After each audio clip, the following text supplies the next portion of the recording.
ابتدائی رشتہ خامد اور بیوی ہے. خامد اور بیوی یہ ابتدائی رشتہ ہے. اللہ نے آدم کو بنایا اور حوا کو ساتھ بیوی بنایا، اولاد بعد میں دی. اور ایک اور بات، آدم کو بنا دیا مٹی کا پتلا کٹھا کر کے، مٹی کٹھی کر کے پتلا بنا دیا. 40 سال کے بعد روح ڈالی، چل بھائی جا جنت، اور اکیلے بھیج دیا، بیوی نہیں دی. حالانکہ اللہ چاہتا تو ساتھ ہی حضرت حوا کی مٹی کا ڈھیر بھی لگا دیتا، اس کا پتلا بھی تھپ دیتا، فرشتوں سے تھپوا دیتا، اور پھر 40 سال کے بعد دونوں کو کٹھا جنت میں ڈالتا. بہت سارے پیغام، اس میں بہت سارے پیغام. تاخیر ساتھ نہیں بنایا، دیر سے بھیجا. انتظار قدر کو بڑھانے کے لیے کہ عورت کی قدر کرنا، کمزور ذات ہے، کمزور مخلوق ہے، قدر کرنا. دوسرا، پہلے دن پتلا نہیں بنایا کہ ننگا پڑا ہو.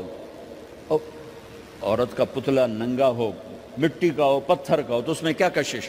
تو ان مرد کے لیے کشش کوئی نہیں، تو فرشتوں کو کیا کشش تھی؟ پہلے دن سے عورت کو پردے میں بنایا، بے پرد نہیں کیا، بے پرد نہیں کیا، اس کا پتلا نہیں بنایا، اسے ننگا نہیں چھوڑا. اس کو پہلے دن سے کورڈ. اور کیسے بنایا؟ فرشتوں کو کی آنکھوں پہ پردہ اور آدم کو سلا دیا. آدم علیہ السلام سوئے ہوئے ہیں، فرشتوں کی آنکھوں کے سامنے پردہ ڈال دیا گیا.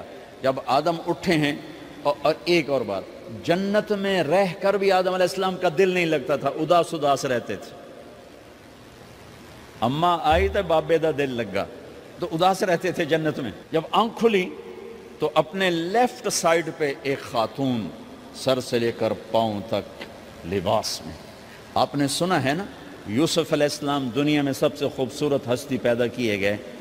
یہ مردوں میں، عورتوں میں سب سے خوبصورت حضرت حوا کو پیدا کیا.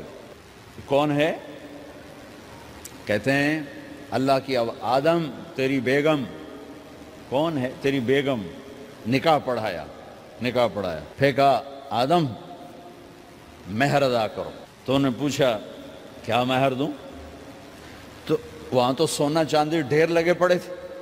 اللہ تعالیٰ کہتے دامن سونا چاہ کے دے دے.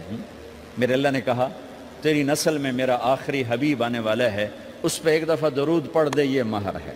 سیدھے ہاتھ میں برکت ہے. پیدا کیا الٹی طرف سے. الٹی طرف سے کیوں پیدا کیا ہے؟ کہ الٹی طرف دل ہے، اور دل کے نیچے جو پسلی ہے وہاں سے پیدا کیا.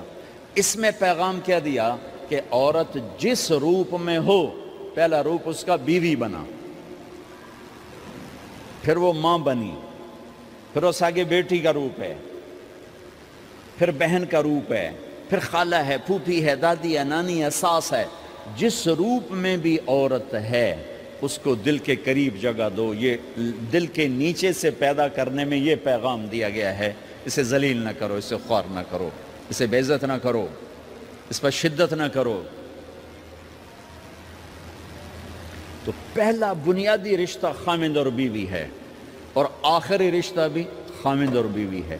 لیکن اس وقت ہمارے معاشرے میں خامند سے زیادہ اس کے ماں باپ حق جتلاتے ہیں، خامند سے زیادہ اس کی بہنیں حق جلاتی ہیں، خامند سے زیادہ اس کے رشتہ دار حق جتلاتے ہیں، اور جھوٹی سچی شکایتیں لگا کر بیوی سے متنفر کرتے ہیں، اور کہیں بیوی کو خامند سے متنفر کرتے ہیں. آپس میں لڑائی لڑا کے پھر خوش ہوتے ہیں. میرے نبی سے پوچھا جائے یا رسول اللہ آپ کو سب سے زیادہ کس سے پیار ہے؟ تو آپ نے کہا عائشہ سے. اللہ، وہ جھینپ کے کہنے کے نہیں، میں پوچھ رہا ہوں لوگوں میں آپ کو کس سے زیادہ پیار ہے؟ تو آپ کہتے ابو بکر سے. تو آپ نے پھر کہا ابوہا، مجھے عائشہ کے باپ سے زیادہ پیار ہے. پھر پہلے عائشہ کا، تو پھر کہتے ابو بکر. تو آپ نے کہا نہیں، ابوہا، مجھے عائشہ کے باپ سے سب سے زیادہ پیار ہے. یہ آپ کو میسج دیا ہے کہ گھر کی زندگی کیسے ہوتی ہے. کوئی عشق نہیں چڑھا ہوا تھا، میسج دینا. اما عائشہ چھوٹی عمر کی تھیں، ان کو آٹا گوندھ کے دیتے تھے، آٹا گوندھ کے دیتے تھے. پھر جب ان کو آٹا گوندھنا آ گیا پھر چھوڑ دیا. پھر ان کو سامنے بٹھا کر لقمے بنا کے کھلاتے تھے. پھر اما عائشہ رضی اللہ تعالیٰ عنہ کوئی گوشت کا ٹکڑا، وہاں بڑے بڑے گوشت کے ٹکڑے پکائے جاتے تھے، تو کوئی گوشت کا ٹکڑا اٹھایا اور ایسے 2-4 جگہ سے